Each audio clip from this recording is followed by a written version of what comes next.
بسم اللہ الرحمن الرحیم۔ السلام علیکم خواتین و حضرات۔ تکلیف ہے اس بات پر مجھے کہ ایران پر پھر حملہ ہوا، اور یہ حملہ امریکہ اور اسرائیل نے اکٹھے کیا، دونوں نے کیا۔ جب پہلے ایران پر حملہ ہوا تھا اسرائیل کی طرف سے، اس میں بھی یقیناً امریکہ کی دلچسپی اور امریکہ کی اشیر بات شامل تھی، امریکہ کی رضامندی سے ایسا ہوا تھا۔ امریکہ ایسا کیوں چاہتا ہے؟ کیا چاہتا ہے؟ اسرائیل کیا چاہتا ہے؟ اس کو ہم تھوڑا سا اینالائز کرنے کی کوشش کریں گے۔ حالانکہ میں کو بہت امریکہ ایران تعلقات پر ایکسپرٹ نہیں ہوں، لیکن جتنا پڑھتا ہوں آپ کے سامنے رکھنے کی کوشش کروں گا۔ امریکہ یہ بظاہر یہ کہتا ہے کہ ایران اپنا نیوکلیئر کا پروگرام ختم کر دے۔ جب امریکہ نے یہ پروگرام شروع کیا تھا اپنے لیے، تو کیا امریکہ کو کسی نے کہا تھا کہ اس کو ختم کر دیں؟ ایران جو NPT پر سائن کیا ہوا ہے، NPT کے معاہدے کو تسلیم کرتا ہے، اور وہ پابند ہے NPT کی شرائط کا، ایسے میں اس پر کتنی اور پابندیاں لگائی جائیں گی۔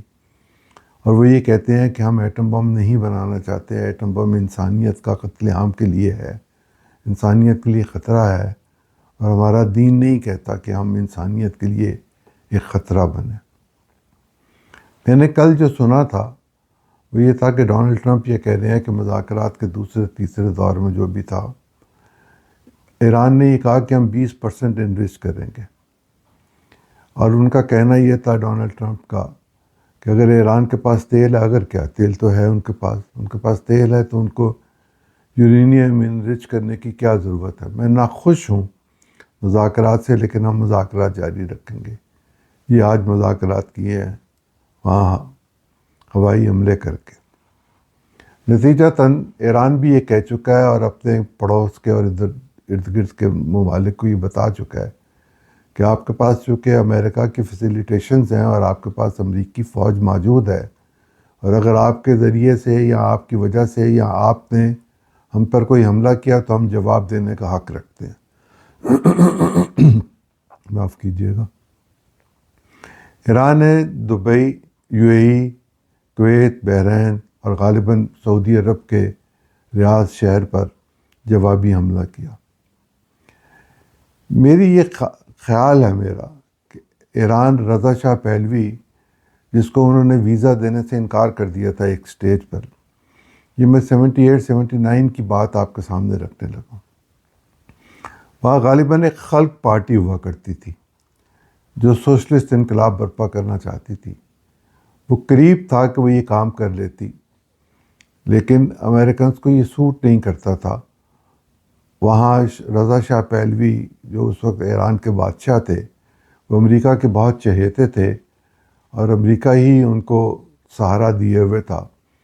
وہ ایشیا میں امریکی ایجنٹ کے طور پر کام کرتے تھے، اور یہ سمجھے جاتے تھے کہ امریکہ کی پراکسی شاہ ایران ہے۔ وہاں اس کے خلاف موومنٹ شروع ہوئی بہت زوردار طریقے سے، اور اس میں یقیناً اس وقت USSR کے لوگ شامل تھے، ان کی سپورٹ تھی۔ قریب تھا کہ USSR کے حامی لوگ جیت جاتے، اور رضا شاہ پہلوی، محمد رضا شاہ پہلوی، ان کے ہاتھوں ذلیل ہو کر جاتے۔ پہلوی صاحب بیمار تھے، وہ امریکہ جانا چاہتے تھے اپنے علاج کے لیے، اور امریکہ نے ان کو علاج کے لیے ویزا دینے سے انکار کر دیا تھا، اور وہاں سے وہ ملک بدر کیے گئے آلموسٹلی، اور ان کی موت مصر میں ہوئی، اور کسی جگہ ان کو کوئی قبول کرنے کے لیے تیار نہیں تھا۔ وہ ایران میں بھی 2 گز جگہ ان کو نہیں مل رہی تھی۔ ان حالات میں امریکہ کے پاس ایک سبق سیکھنے کی چیز موجود تھی کہ ہر جگہ پر ان کی مرضی کے مطابق حکومت نہیں آ سکتی۔ کسی زمانے میں یہ کہا جاتا تھا کہ امریکہ نے فیسیلیٹیٹ کیا تھا اس وقت ایران کی اپرائزنگ لوگوں کی جو تھی 79 میں، جس کے نتیجے میں آیت اللہ روح اللہ خمینی صاحب تشریف لائے تھے، اور وہاں ایک انقلاب برپا ہوا تھا۔ اس انقلاب برپا ہونے کے بعد انہوں نے کنسالیڈیٹ کیا، خوب اچھی طرح کنسالیڈیٹ کیا، اور 12-15 دفعہ تو ان کی عراق کے ساتھ جنگ کی صورتحال پیدا رہی، لیکن وہ اپنے اندر کی زندگی کو مطمئن رکھے ہوئے تھے۔ انہوں نے ایران میں ہونے والے جو معاملات تھے، جو موساد کے ذریعے اور ایران کی اپنی ایجنسیز کے ذریعے ہوا کرتے تھے رضا شاہ پہلوی کے، ان سے لوگ تنگ تھے۔ یہ درست ہے کہ ایران میں بہت مغربی تہذیب کا پرچار ہوتا تھا، لباس، رنگ ڈھنگ، سب محفلیں اسی طرح کی ہوتی تھی جیسے مغرب میں ہوتی ہیں، اور وہاں ایک دوسرا رنگ آ گیا تھا جو مذہبی تھا اور پورا مذہبی تھا۔ ایران کی سوسائٹی مذہبی رنگ میں رنگی گئی، امریکہ کی سینکشنز ان پر لگ گئیں، بہت طویل عرصہ سے وہ امریکہ کے زیر عتاب ہیں، لیکن انہوں نے ایک زمانے میں امریکی ایمبیسی پر قبضہ کر لیا تھا اور ان کے جو لوگ وہاں کام کر رہے تھے انہیں قیدی بنا لیا تھا۔ امریکہ نے اس وقت بھی، یہ غالباً مجھے ٹھیک طرح سے یاد نہیں ہے، اس وقت جیمی کارٹر کا زمانہ تھا جب انہوں نے حملہ کرنے کا سوچا اور اس حملے میں وہ بری طرح ناکام ہوئے، وہ نہیں کر سکے تھے۔ اب دنیا بدل گئی ہوئی ہے، بہت بدل گئی ہے۔ ممکن ہے ایران پر ان کا حملہ جو ہے اس کے نتیجے میں خرابی پیدا ہو جائے، تباہی ہو جائے، لیکن یہ تباہی کس کی ہوگی؟ کیا ایران کی حکومت کو تباہ کرنا ہے؟ ایران کے پریزیڈنٹ تو یہ کہہ چکے ہیں کہ اگر آپ مجھے قتل کرنا چاہتے ہیں تو کر دیں، میرے لیے اس سے بڑی اور کیا خواہش ہو سکتی ہے یا میری تمنا ہو سکتی ہے کہ میں اپنے وطن اور اپنے دین کے لیے اللہ کے پاس چلا جاؤں اور میں بعد از موت زندگی جو ہے وہ آرام کے ساتھ، چین کے ساتھ جنت میں گزاروں۔ یہ وہ جو فلسفی ہے زندگی بعد موت کی، جس پر ہمارا ایمان ہے، اور روز محشر کے بعد جب اللہ تعالیٰ یہ فیصلہ کرے گا کون جنت اور کون جہنم میں جائے گا، تو جہنم ہوگی اور جنت تو جنت ہوگی، اور ہر کوئی یہ خواہش کرے گا، یہ کرتا ہے کہ میں جنت ہی میں جاؤں، میری زندگی بھی جنت کی طرح ہو جائے۔ اس وقت وہاں جو کوشش کی جا رہی ہے، کیا وہ ایران کو نیوکلیر فیسلٹیز تباہ کرنے کے لیے کی جا رہی ہیں؟ میرا خیال ہے ایران کے اندر وہ یہ چاہتے ہیں کہ رضا شاہ پہلوی کا بیٹا دوبارہ وہاں آئے اور اس کو صدر بنایا جائے۔ اس نے اسرائیل کا دورہ بھی کیا تھا اور اسرائیل میں اس کی مدد کے لیے حامی بھی بھری تھی۔ امریکہ تو پہلے ہی کہہ رہا ہے، اور وہ امریکہ کے ساتھ آج انہوں نے ایک بیان بھی جاری کیا جس میں لوگوں کو یہ کہا کہ آپ ہفتہ اتوار کو باہر نکلیں اور انقلابات بالکل قریب ہے اور رجیم چینج ہو جائے گی اور آپ کی زندگی آسان ہو جائے گی۔ اور امریکہ یہ حملے اس لیے کر رہا ہے کہ وہ یہ چاہتا ہے کہ انسانیت کی تذلیل نہ ہو اور انسانیت کا بول بالا ہو، اور وہ انسانیت کے لیے انٹروین کر رہا ہے۔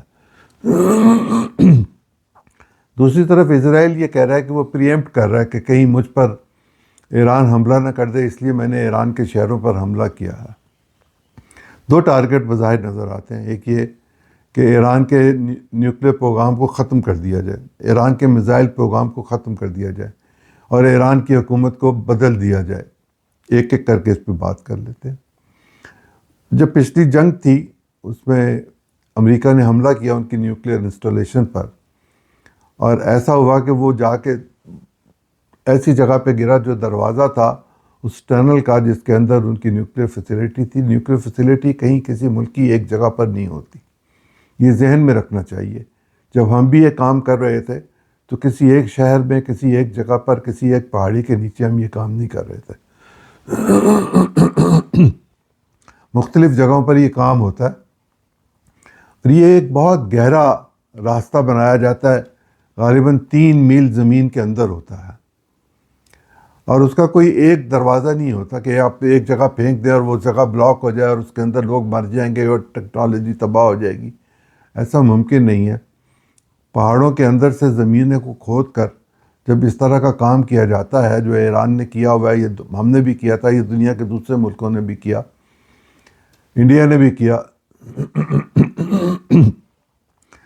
اس کا مطلب یہ نہیں ہے کہ ایک دروازہ رکھا جائے۔ ایک دروازہ تو گھر کا نہیں ہوتا ہے۔ ایک کنال کا اگر گھر ہو تو اس پہ بھی 2-3 دروازے رکھے جاتے ہیں۔ بظاہر مین گیٹ ایک ہوتا ہے لیکن گھر کی بلڈنگ سے نکلنے کے راستے مختلف ہوتے ہیں۔ نقشہ پاس کرنے والے، نقشہ بنانے والے یہ جانتے ہیں کہ ایک دروازہ کافی نہیں ہوتا، اس لیے کہ چور ڈاکو آئے، حملہ ہو جائے، کوئی مصیبت آن پڑے، کوئی آسمانی آفت آ جائے تو ایک راستے سے سب لوگ نکل نہیں سکتے، مختلف راستوں سے نکلنا چاہیے۔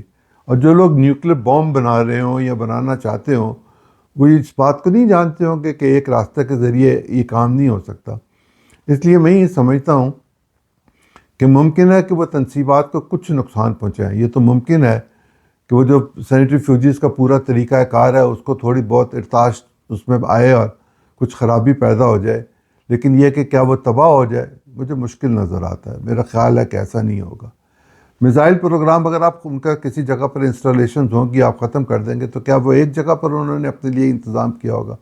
اصل چیز تو یہ ہے کہ وہ ذہنیت جس کے تحت وہ بنایا گیا ہے، وہ علم وہ تجربہ جو ان کے پاس موجود ہے، کیا وہ ختم ہو جائے گا؟ کیا آپ سب سائنسدانوں کو مار دیں گے؟ اور کیا اس کے لیے کوئی ایک دو سائنسدان کام کر رہے ہوتے ہیں؟ پوری ایک چین ہوتی ہے، اس میں سینکڑوں لوگ موجود ہوتے ہیں جو یہ کام کر رہے ہوتے ہیں، اور آنے والے لوگوں کو پتہ ہوتا ہے کہ ہم کس راستے پر چلیں گے. جہاں تک حکومت تبدیل کرنے کا معاملہ ہے، ممکن ہے امریکہ یہ کام کر سکے، مجھے مشکل نظر آتا ہے، لیکن چلے میں پھر بھی مان لیتا ہوں کہ وہ یہ کام کر سکے. لیکن ایران شیعہ مسلک کا مرکز ہے، اور ذرا بحرین کی آبادی دیکھیں، وہاں کون ہے زیادہ؟ وہاں شیعہ زیادہ ہیں. یو اے ای میں بھی شیعہ زیادہ ہیں، کویت میں بھی شیعہ زیادہ ہیں، یمن لبنان میں بھی ہیں، ایون سعودی عرب میں بھی ہیں. اگر وہاں پر اس طرح کا صورتحال پیدا ہو گئی تو ہم پاکستان کے حوالے سے اس بات کو جانتے ہیں کہ یہاں شیعہ حضرات نے اپنے پورے کے پورے فقہ کو تسلیم کروا لیا تھا ضیاء الحق کے دور میں، ایک جگہ آ کے بیٹھ کے سیکریٹریٹ کے ارد گرد بیٹھ کے، وہاں اندر نہیں کوئی جا سکتا تھا، باہر نہیں کوئی جا سکتا تھا، اور وہ پرامن طور پر اپنا کام کر کے چلے گئے تھے، اور پورے کا پورا انہوں نے نظام اپنے لیے تسلیم کروا لیا تھا. اگر اس طرح کا کام ان ممالک میں ہوا، یو اے ای میں، بحرین میں، قطر میں، سعودی عرب میں، عراق میں بھی یہ موجود ہیں وہ لوگ، تو پھر کیا ہوگا؟ گویا یوں ہوگا کہ پوری اسلامی دنیا جو ہے اس میں ایک ڈسٹربنس پیدا ہو جائے گی. جب ان میں ڈسٹربنس پیدا ہوگی تو وہ امریکہ کے لیے کوئی خوش دلی کے ساتھ یہ کام کریں گے. ممکن ہے ان کی کچھ مجبوریاں ہوں، وہ امریکہ کے لیے یہ کام کریں، لیکن امریکہ اس بات کو ذہن میں رکھے ہوئے ہے، میں یقین کے ساتھ کہتا ہوں کہ اس بات کو ذہن میں رکھے ہوئے ہے کہ وہ چین کے راستے بند کرنا چاہتا ہے. چین ایران کے ساتھ بھی اپنے آپ کو انگیج کر چکا ہوا ہے، اور چین کو اگر وہ بند کرنا چاہتا ہے تو کیا روس نے ان کی کوئی مدد کی ہوئی ہے ایران کی؟ جس طرح یہ کہا جا رہا تھا کہ ایرانی یہ کہہ رہے ہیں کہ جو یورینیم ہمارے پاس ہے ہم اس کو رشیا منتقل کرنے کے لیے تیار ہیں. مجھے ویسے اس پہ شبہ ہے کہ ایسا کوئی انہوں نے کہا ہوگا، لیکن اگر انہوں نے کہا بھی تو اس کے نتیجے میں امریکہ کے پاس تو وہ نہیں جائے گا. امریکہ تو یہ چاہتا ہے کہ یورینیم جو ان کے پاس موجود ہے وہ امریکہ کو دے دیا جائے. بے وقوف ہوں گے ایرانی اگر وہ اس بات کو تسلیم کر لیں. ہاں، اس بات کو تو مانا جا سکتا ہے کہ جس سطح پر وہ انرچ کر رہے تھے اس سطح سے کم پر ان کے ساتھ ایگریمنٹ کر دیا جائے، لیکن یہ کہا جائے کہ آپ ہتھیار نہ بنائیں، آپ اسلحہ نہ رکھیں، یہ ممکن نہیں ہے. اور دوسری بڑی تکلیف جو ان کی ہے وہ یہ ہے کہ ایران حماس کی حمایت کرتا ہے، اور ایران کی حمایت کے نتیجے میں حماس کو یقیناً بہت ساری کامیابیاں بھی ہوئی، اور اسرائیل کے ساتھ جو معاملات ہیں ان میں جتنا ہاسٹائل ایٹیچیوڈ ایران رکھتا ہے ٹورڈز اسرائیل اتنا کوئی اور اسلامی ملک نہیں رکھتا. ہم ذرا دور ہیں اس لیے ہماری اس طرح کی شدت نہیں ہے، ہمارے لوگوں کے اندر شدت ہے، ہماری حکومت کے اندر اس طرح کی شدت کبھی نہیں ہوئی کہ وہ اسرائیل کے ساتھ جنگ کرنے پر تیار ہو جائے، اور ہمیں اس کا فائدہ بھی کوئی نہیں کہ ہم دور بیٹھے ہوئے، ہمارا نہ نقصان ہے نہ فائدہ ہے. لیکن جہاں ہم اس جنگ کی حالت میں موجود ہیں وہاں بھی ذرا دیکھ لیا جائے. افغانستان میں دہشت گردی اپنی انتہا کو تھی. یہ جو حقانی صاحب ہیں جنہوں نے خواجہ آصف صاحب سے پیسے مانگے تھے کہ آپ 10 ارب روپے ہمیں دے دیں تو ہم اس حکومت کو تبدیل کرنے کی کوشش کریں گے، اور ہم پاکستان میں دہشت گردی کے جو واقعات ہیں ان کو روکنے کی کوشش کریں گے، لیکن کوئی گارنٹی نہیں دے رہے تھے، جو میری انڈرسٹینڈنگ ہے خواجہ آصف صاحب کے بیانوں کے حوالے سے. ان کے والدین، ان کا پورے خاندان اور یہ خود پاکستان میں موجود رہے، پاکستان نے ان کی حفاظت کی. امریکی دباؤ ہم شدت کے ساتھ برداشت کرتے رہے، اور ہم وہ کہتے تھے کہ حقانی نیٹ ورک کو ختم کیا جائے، اور ہم حقانی نیٹ ورک کو ختم کرنے کے لیے تیار نہیں تھے. اب وہ حقانی نیٹ ورک ہمیں بلیک میل کرنا اگر چاہے اور ہمیں مجبور کرے کہ ہم یہ بتائیں کہ آپ کی کہاں کہاں کس کس طرح ہم نے مدد کی ہے، تو یہ ان کے لیے بھی افسوسناک ہوگا، اور ہمارے لیے بھی کوئی خوشی کی بات نہیں ہوگی کہ ہم نے ایک مہربانی کی ہوئی اور اس مہربانی کے نتیجے میں ہم اس کو باشفاف الفاظ میں کھول کر سامنے بیان کر دیں جب پوری دنیا ہی جانتی ہے کہ حقانیت کو ہم نے رکھا تھا اور حقانیت کی تعلیم و تربیت بھی پاکستان میں ہوئی ہے، تو ہم تو جانتے ہیں کہ کیا ہے، کیا صورتحال ہے۔ ایسے میں ایران کی حکومت اب جب مختلف طرف سے یہ آو بقا کرنے کے بعد یہ پیغام بھجوا رہی ہے کہ ہم ہاتھ ہولہ رکھیں اور بات چیت کر لیں، جب ہم کہتے تھے بات چیت کر لیں تو کوئی ہماری بات سننے کے لیے تیار نہیں تھا، اور ایران پرٹیکولرلی افغانستان کے لوگ تو بالکل تیار نہیں تھے۔ ایران نے ثالثی کی بات کی، چین نے ہمیں یہ کہا کہ ذرا ہاتھ ہولہ کر لیں۔ ممکن ہے ہم ہاتھ ہولہ کر لیں، لیکن ہم اس وقت تک اس کام کو اب روک نہیں سکتے جو ہم نے شروع کر دیا، جب تک دہشت گردی کے بیج پاکستان سے ختم نہیں ہو جاتے۔ اگر پاکستان سے دہشت گردی کے بیج ختم ہوں گے تو یہ کام ختم ہوگا۔ صورتحال یہ ہے کہ ایران میں ایک صورتحال ڈیولپ ہو گئی، افغانستان میں صورتحال ڈیولپ ہو گئی، ہمارے پاس ایک صورتحال موجود ہے، اور انڈیا کی اسرائیل کے ساتھ بڑھتی ہوئی محبت اور بڑھتے ہوئے معاہدے اور بڑھتے ہوئے معاملات، اور اس میں افغانستان کا نام لے کر اس کے لیے مزید سہولتیں پیدا کرنے کے لیے یہ دیکھنا ہوگا کہ ایک طرف ہم مشرق اور مغرب میں دونوں طرف انگیج ہو گئے ہیں۔ اب ہمارے پاس جو گنجائش باقی بچتی ہے، کیا وہ غیر جانبداری کی ہے یا خاموش بیٹھے رہنے کی ہے؟ یقیناً نہ ہم خاموش بیٹھ سکتے ہیں، نہ ہم مکمل غیر جانبدار ہو سکتے ہیں۔ ہم کوئی بیچ کا راستہ نکالنے کی تو کوشش کر سکتے ہیں کہ ہم بیچ کا راستہ نکالنے کی کوشش کریں۔ ہم پہلے بھی یہ کام کر چکے ہوئے ہیں، لیکن یہ شاید ہمارے لیے ممکن نہیں ہوگا کہ ہم ایران سے کہیں کہ آپ اپنا جوہری پروگرام ختم کر لیں۔ ہمارے سینیٹری فیوجز کی وجہ سے جو ہمارے لوگوں نے ایران کو دیے تھے، اس کی وجہ سے ہم پر مشکلات آئی تھیں یہ، اور اس کے نتیجے میں ہم پہ سینکشنز بھی لگی تھیں، کافی دقت ہمیں اٹھانی پڑی تھی، مشکل بہت صورتحال پیدا ہو گئی تھی، لیکن وہ وقت گزر گیا ہوا ہے، اب ہم آگے نکل گئے ہوئے ہیں۔ اور وہ ایران کی غلطی تھی، ہماری اس میں پتہ نہیں کتنی غلطی تھی کہ نہیں تھی، لیکن دنیا یہی کہتی ہے کہ وہ سینیٹری فیوجز جو تھے وہ پاکستان نے دیے تھے، اور یہ بات اب کسی کوئی ڈھکی چھپی بات بھی نہیں ہے، پرانی بات ہے، سب لوگ جانتے ہیں کیا ہوا تھا کیا نہیں ہوا تھا، اور اس وقت ہمارے سائنسدانوں نے کیا کیا۔ میں اس بحث میں فی الحال تو بالکل نہیں جانا چاہتا۔ فی الحال تو میں یہ کہنا چاہتا ہوں کہ مسلم ممالک کو چاہیے کہ وہ اپنا کردار ادا کریں اور امریکہ کو یہ بات باور کرانے کی کوشش کریں کہ اس تباہی کے یا اس جنگ کے اور ان حملوں کے نتیجے میں خرابی پیدا ہوگی، مزید خرابی ہوگی، اور اگر وہاں رضا شاہ پہلوی کا بیٹا آئے گا تو پھر بھی ایک بہت بڑا مزاحمتی گروپ موجود ہوگا جو اس کو الٹا کے رکھ دے گا۔ تو حکومتوں کو ڈی اسٹیبلائز کرنا اور اس طرح دو ملکوں میں مداخلت کرنا یہ مناسب نہیں ہے۔ ایک طرف آپ یہ کہتے ہیں کہ مجھے نوبل پرائز ملنا چاہیے تھا، دوسری طرف آپ کہتے ہیں میں نے 8 جنگیں رکوائیں، تیسری طرف آپ یہ جنگ کرنے کے لیے شروع ہو گئے ہیں، آپ نے حملے کرنے شروع کر دیے ہیں، اور آپ یہ کہہ رہے ہیں کہ ہم ان کے نظام کو ختم کر لیں گے، حکومت کو تبدیل کریں گے۔ چلیں آپ حکومت کو تبدیل کر لیں گے، لیکن جو ذہنوں میں چیز موجود ہوگی، جو علم موجود ہوگا، وہ آج نہیں تو کل دوبارہ سامنے آئے گا۔ یہ ممکن نہیں ہوگا کہ آپ ایک ایسے ملک کو جس کی ڈٹرمنیشن یہ ہو، جس کی کلچر، جس کی ثقافت میں بہت زیادہ بہت رچ ہو۔ ایرانی تمدن اور تہذیب بہت پرانی تہذیب ہے، وہ اس پہ بہت فخر کرتے ہیں، اور انہوں نے تو یہ کہا تھا کہ ہم امریکہ اس لیے نہیں ڈرتے کہ ہم ایرانی ہیں، اور اگر امریکہ ان کو ڈرانے میں یا ان کو روکنے میں کامیاب نہ ہوا تو پھر کیا ہوگا؟ کیا اس پر کوئی سوچنے کے لیے تیار ہے؟ اور اگر اس کو سوچا جائے تو پھر بات سمجھ میں آئے گی کہ کم از کم ایران کے ارد گرد کے جو ممالک ہیں، جو مسلم ملک ہیں، ان کے لیے پریشانی کا سامان پیدا ہوگا۔ اور اگر یو اے ای کے کسی شہر میں دھماکے ہوئے ہیں، بحرین میں کوئی دھماکے سننے میں کو ملے ہیں، ریاض میں دھماکے ملنے کو سنے ہیں، یا کویت میں دھماکے سنے ہیں، تو وہ کیا ہیں؟ وہ کس پر گرے ہیں؟ کیا وہ امریکہ پر گرے ہیں؟ وہ گرے تو مسلمان زمین پر ہیں، مسلمانوں کے ملک میں ہیں، لیکن مسلمانوں کی کتنی مجبوریاں ہیں کہ وہ امریکہ کی ہر بات کو مانیں۔ کیا امریکہ کی بات سے انکار نہیں کیا جا سکتا؟ بہت عرصہ تک رزسٹ کرنے کی صلاحیت اگر ہم میں نہیں ہے تو ویسے ہی ہم امریکہ سے کہیں کہ تم ہمیں اپنی کالونیز بنا لو، اور ان کالونیز میں ہم جس طرح غلاموں کی طرح رہ سکتے ہیں وہاں رہیں۔ یہ کیا ہے؟ یہ جبر بھی ہم تسلیم کریں اور ہم نے اپنی خود مختاری کی بات بھی کریں۔